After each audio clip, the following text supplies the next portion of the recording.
Today, we're diving into one of the weirdest named conflicts in all of history, the Pastry War.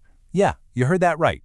It's a story that sounds like a joke, but trust me, the consequences were very real and very bloody. So let's just get right to it. Could an entire war, with warships and cannons and everything, really kick off because of some pastries? I mean, it sounds completely absurd, but for almost 200 years, that's been the story everyone's told. All right, to even begin to understand how this story got started, we've got to go way back to the 1830s. Mexico was a brand new country, having just gotten its independence from Spain, and things were, well, they were a total mess. The government was unstable, and chaos was pretty much the norm. Okay, so here's the legend. It all starts with this French guy, a pastry chef named Monsieur Remontel, who has a little shop near Mexico City. The story goes that one day, a bunch of rowdy Mexican army officers just barge in, lock him in a back room, and then proceed to eat every single croissant, eclair, and cake in the place. And then, they just walk out. Didn't pay a dime. Now, Remontel is obviously furious, and he goes to the Mexican government demanding to be paid back. But he's not just asking for the cost of the flour and sugar. Oh no. He demands 60,000 pesos. To put that in perspective, that's something like 60 times what his entire shop was worth. This wasn't just a bill, it was an absolutely astronomical demand. And this is where a baker's complaint starts to snowball into a full-blown international crisis. See, it turns out Monsieur Remontel wasn't the only French person in Mexico who felt they'd been wronged by the chaotic government. There were a whole bunch of them with claims of property damage. By 1837, the French government itself decides, okay, we're getting involved. King Louis-Philippe I takes Remontel's ridiculous claim, bundles it together with all these other complaints from French citizens, and slaps Mexico with a bill for 600,000 pesos. That's a tenfold increase. The message was crystal clear: pay up or else. Well, Mexico couldn't pay. They just didn't have the money. So in April of 1838, the French Navy shows up and blockades Veracruz, which was Mexico's main economic lifeline to the world. When that still doesn't work, the talking stops and the cannons start firing. By November, French forces attack and capture the main fortress, and just like that, the First Franco-Mexican War had begun. Now, a crisis like this is the perfect stage for an opportunist to make an entrance.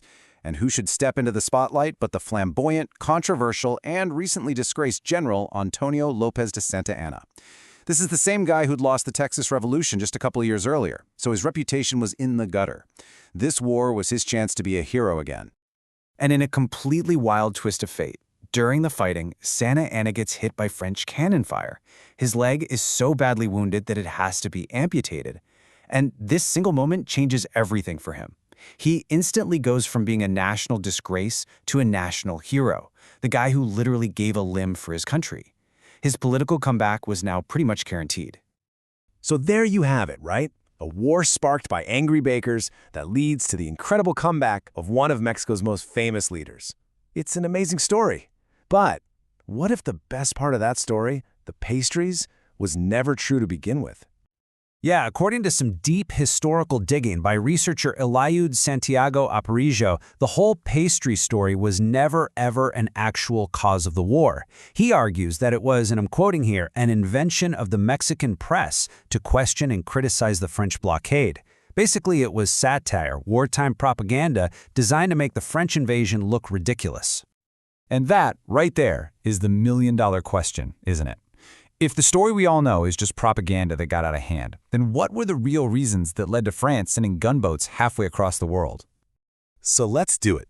Let's peel back the layers of this tasty myth and look at what the historical evidence actually says, because the truth is way more complicated and, honestly, a lot less delicious.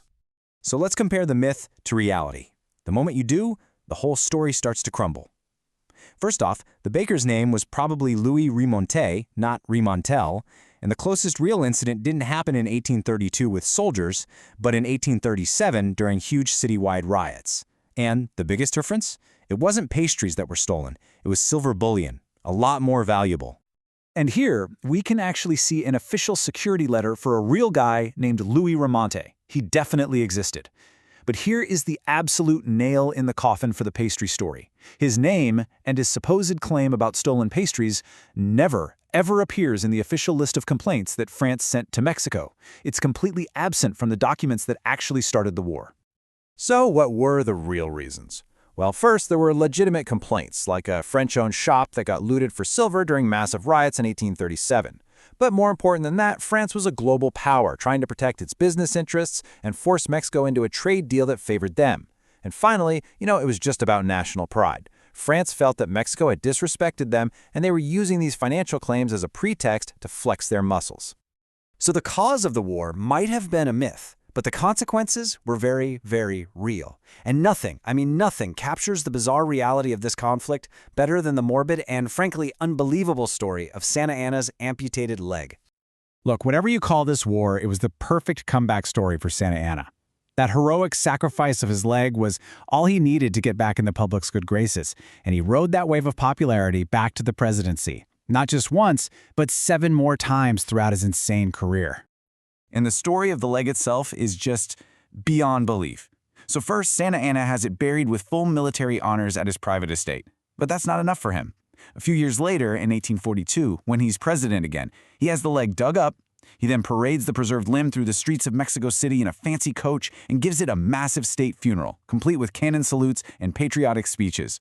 But his popularity didn't last. Just 2 years later, an angry mob of protesters stormed the cemetery, dug the famous leg up, and dragged it through the streets. So how did this pastry myth get so big?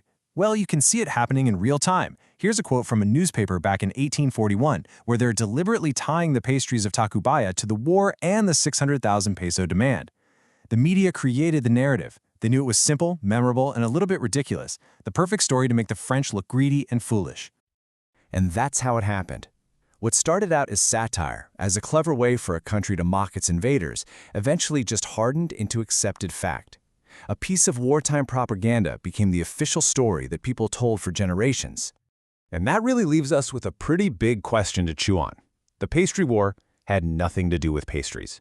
It makes you wonder, right? How many other simple or even kind of silly stories from history are just the tip of the iceberg, hiding a much deeper, more complicated reality that's just waiting for us to figure it out?